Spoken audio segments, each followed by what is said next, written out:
하루에 1번, 그리고 공휴일에 2번 축구 시합을 하지 않은 학생은 벌금을 물어야 하고 매를 맞는다. 영국 이튼 칼리지 19세기의 규칙입니다. 독일의 교육 심리학자이자 김나지움 교장으로서 평생을 교육 현장에서 살아온 요세프 크라우스는 부모의 권위라는 책에서 철저하고 디테일한 자녀 교육 계획은 성공할 수 없다고 주장했습니다. 대신에 가장 중요한 원칙을 지키는 것이 똑똑한 아이를 기르는 비결이라고 말했어요. 핵심 비결은 2가지입니다. 첫째, 책을 많이 읽어야 한다. 책을 읽는 능력과 습관은 모든 학습의 기초입니다. 학습은 지능을 향상시키는 지름길이죠. 그러므로 똑똑한 아이로 기르고 싶다면 책을 좋아하게 만드는 것이 알파이자 오메가입니다. 둘째, 운동을 해야 한다. 체격은 커졌지만 체력은 작아진 아이들이 늘어나면서 제대로 순환되지 않은 에너지가 집중력 저하, 운동장애, 주의력 결핍 과잉 행동장애 등을 일으키고 있습니다. 적절한 운동이 학업 성취도의 향상을 불러온다는 연구 결과는 무수히 많아요. 독서와 운동, 똑똑한 아이를 기르는 2가지 비결입니다. 그런데 이 비결이 비단 똑똑한 아이에만 해당될까요? 똑똑한 학생과 똑똑한 어른은 서로 다를 리 없다고 저는 믿습니다. 그래서 매일 책을 읽고 매일 운동하려고 노력하죠. 똑똑해지고 싶다면 지금 당장 여러분도 함께 해보심이 어떻겠습니까? 365 공부 비타민 똑똑해지는 비결 2가지의 한 대목으로 시작합니다.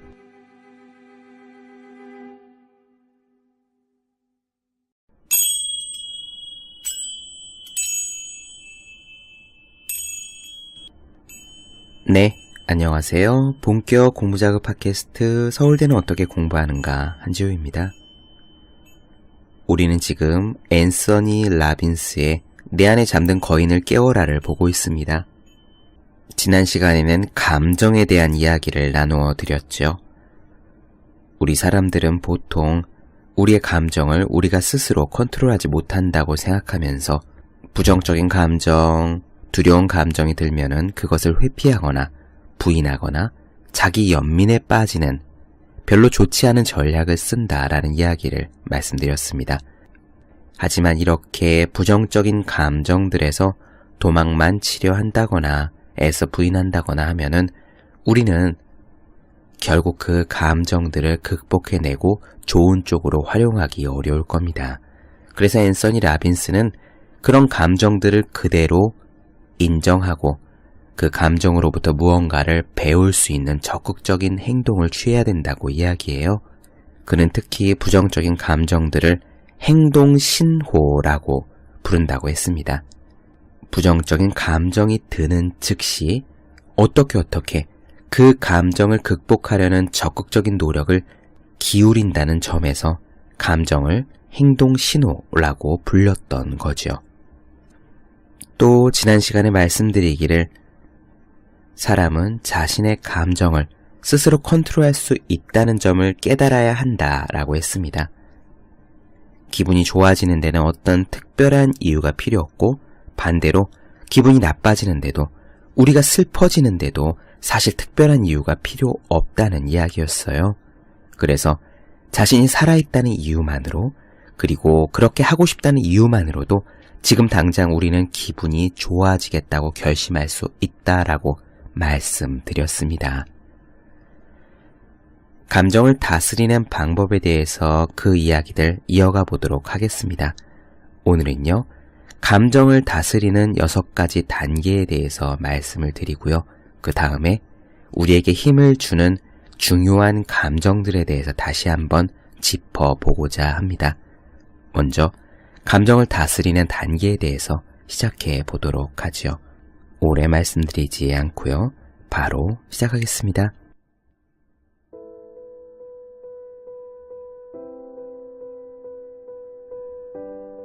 감정을 다스리는 6가지 단계에 대해 알아보자. 나는 고통스럽다고 느낄 때마다 그 감정이 지닌 이점을 재빨리 찾아내고 거기서부터 교훈을 얻어 훗날 더 신속하고 효과적으로 괴로움을 없앨 수 있는 단계가 있다는 점을 깨달았다. 이제 이 단계들을 간단히 살펴보기로 한다. 첫 번째 단계. 지금 느끼는 감정이 무엇인지 확실히 하라. 사람들은 중압감에 시달리다 보니 자신의 기분을 제대로 알지 못할 때가 많다. 그들이 아는 것이라고는 자신이 이런 부정적인 감정이나 느낌에게 공격받고 있다는 점이 전부다. 압박감에 짓눌려 버리는 대신 잠시 한 발짝 물러나서 지금 기분이 정말 어떤 거지? 라고 스스로에게 물어보도록 하자. 처음에 화가 나 있다 라는 생각이 대뜸 든다면 이렇게 자신에게 물어보자. 나는 정말로 화가 나 있는 걸까? 혹시 화가 아닌 다른 감정은 아닐까? 사실은 상처받았거나 혼란스러운 것일 수도 있다. 이렇게 상처받았거나 혼란스러운 감정은 분노의 감정에 비해 정도가 훨씬 덜한 것이라는 점을 생각해보자. 자신의 진짜 기분이 어떤지 잠시 생각해보고 스스로에게 질문을 던져보는 것만으로도 자신이 느끼고 있는 감정의 수위를 낮출 수 있다. 그런 다음엔 힘들이지 않고 신속하게 상황을 해결할 수 있는 것이다. 예를 들어 만약에 지금 나는 버림받은 것 같은 기분이 들어 라고 한다면 지금 나는 버림받았다고 느끼는 걸까? 아니면 사랑하는 사람과의 단절감을 느끼는 걸까? 그것도 아니면 실망한 것이거나 조금 불편한 기분이 든 것은 아닐까? 라고 스스로에게 물어볼 수도 있을 것이다. 말의 힘은 감정의 수위를 즉각 낮출 수 있을 만큼 강력하다는 점을 늘 기억하라. 자신이 실제로 느끼고 있는 감정을 제대로 식별해낼 수 있다면 그 감정을 좀 더 누그러뜨릴 수 있고 나아가 그 감정에서 배움을 얻는 일도 훨씬 수월해진다. 네, 그렇습니다.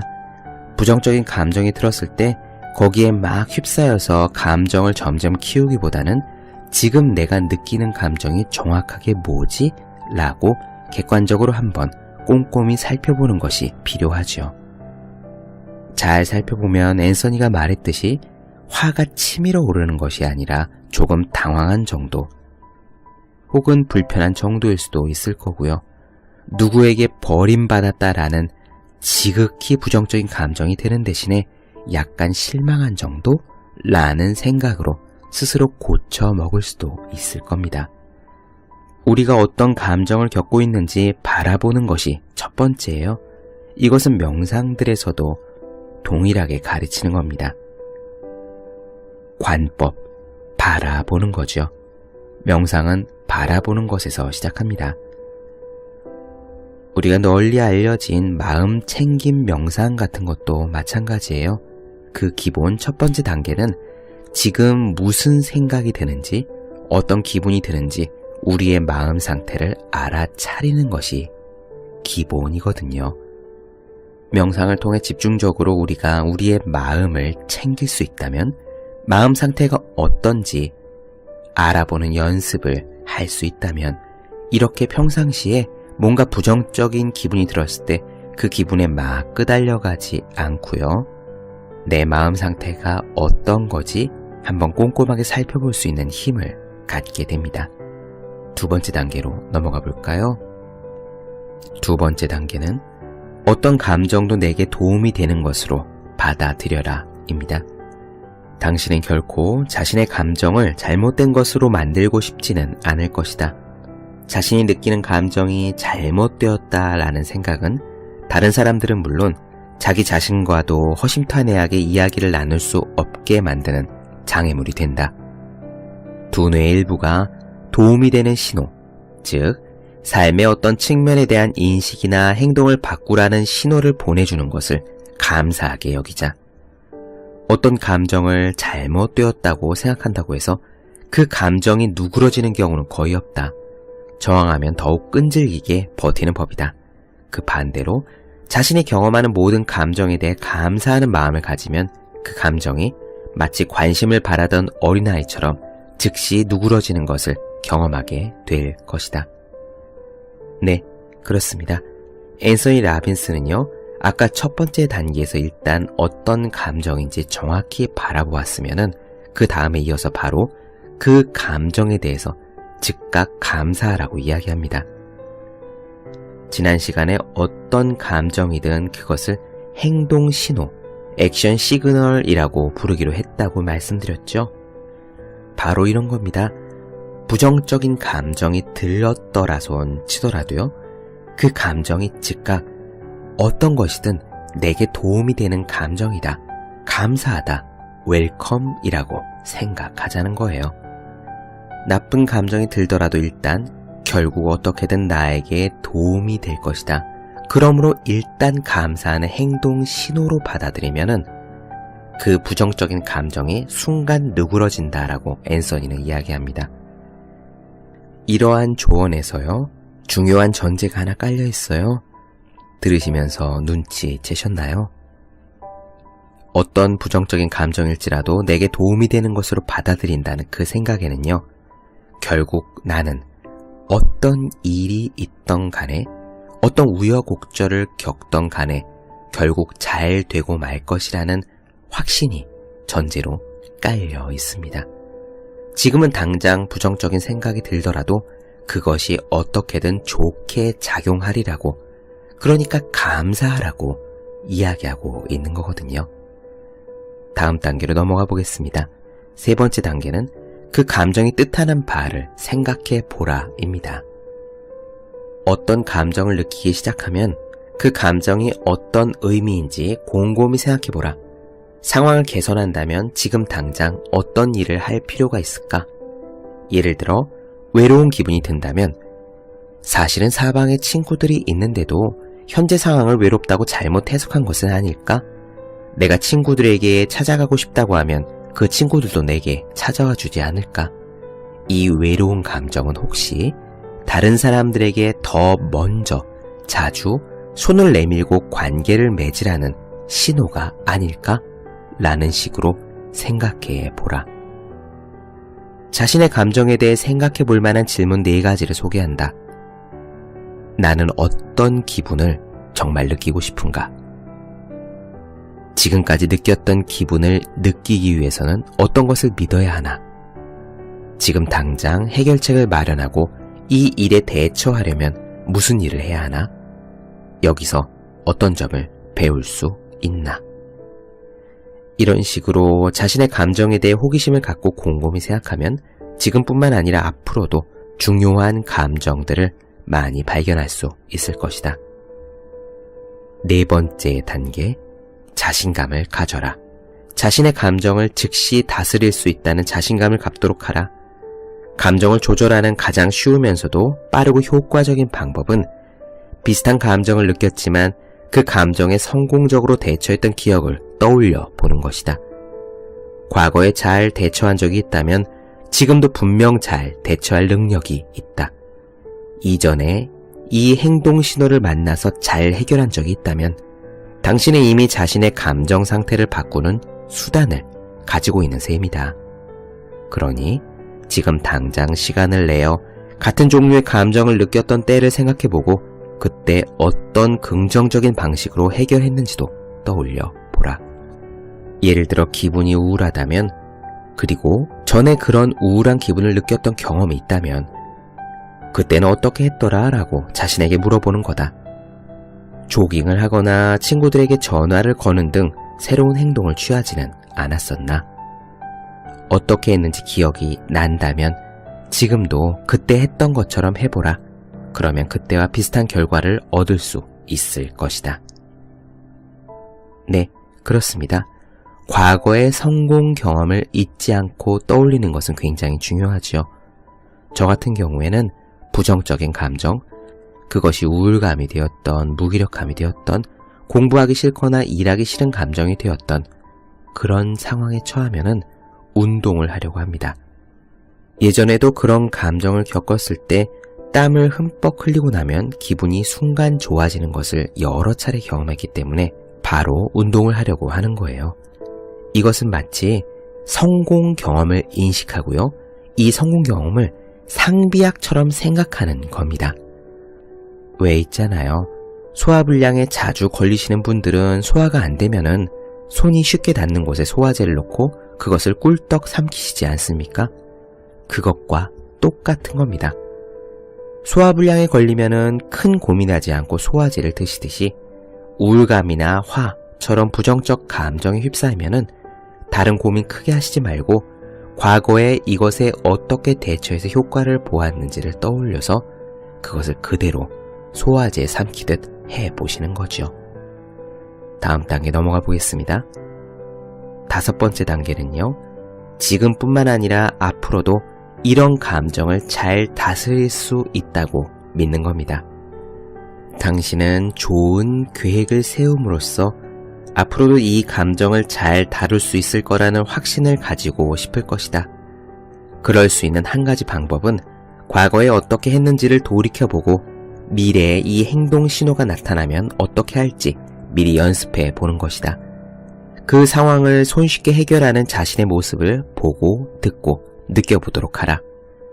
집중해서 되풀이하다 보면 신경계에 하나의 통로가 생겨나 앞으로도 이런 문제들을 잘 해결할 수 있게 도와줄 것이다.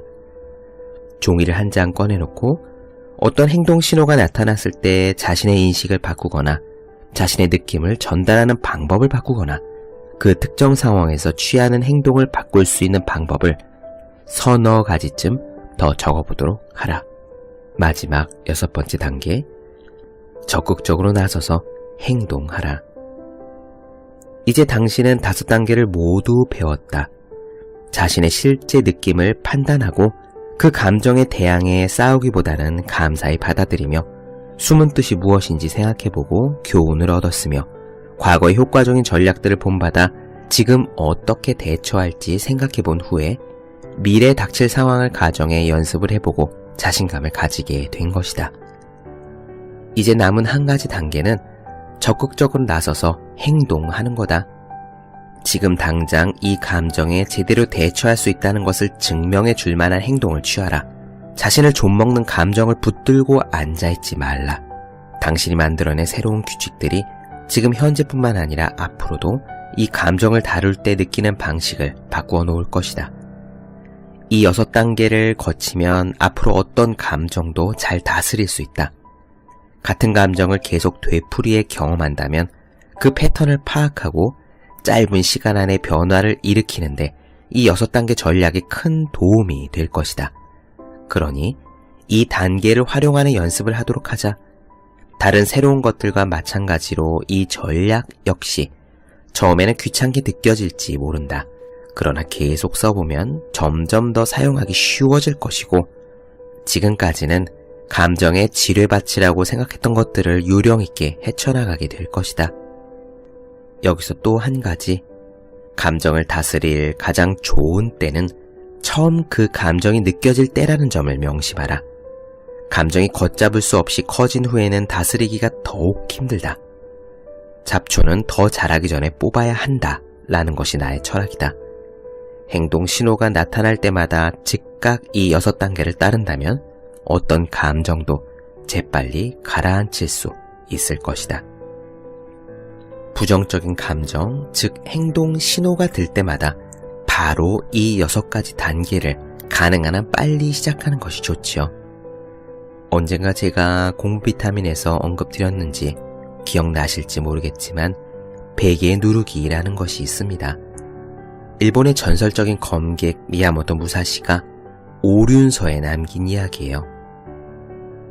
베개 누르기, 그러니까 누워있는 적을 일어나지 못하게 막을 수 있는 가장 쉬운 때는 그 사람이 베개에서 고개를 드는 순간 그 고개를 들지 못하도록 누르는 겁니다. 생각해보세요. 언제 누워있는 사람이 일어나는 것을 막는 게 가장 쉬운지. 누워있는 상태에서 이마에 손을 얹어서 고개를 들지 못하게 하는 것이 가장 쉽잖아요. 그것을 미야모토 무사시는 베개 누르기라고 이름 붙였습니다. 감정이 일어나자마자 그것을 딱 억누르는 거죠. 앤서니도 같은 이야기를 하는 거예요. 감정을 다스릴 수 있는 가장 쉬운 때는 처음 그 감정이 느껴질 때라는 점 이라는 겁니다. 그래서 그는 부정적인 감정을 행동신호, 이 감정을 다스리는 단계에 돌입할 행동신호라고 불렀습니다. 감정을 다스리는 6가지 단계 다시 한번 읽어보겠습니다. 첫 번째 단계는 지금 느끼는 감정이 무엇인지 확실히 하라. 두 번째 단계, 어떤 감정도 내게 도움이 되는 것이라고 생각하고 감사하라. 세 번째 단계, 그 감정이 뜻하는 바가 무엇인지 생각해보라. 네 번째 단계, 자신감을 가져라. 다섯 번째, 지금뿐만 아니라 앞으로도 이런 감정을 내가 잘 다스릴 수 있다고 믿어라. 여섯 번째 단계, 적극적으로 나서서 행동하라. 네, 잠시 쉬었다가요.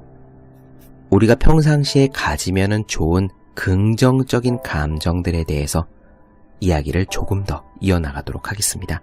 잠깐 쉬었다가 갈게요.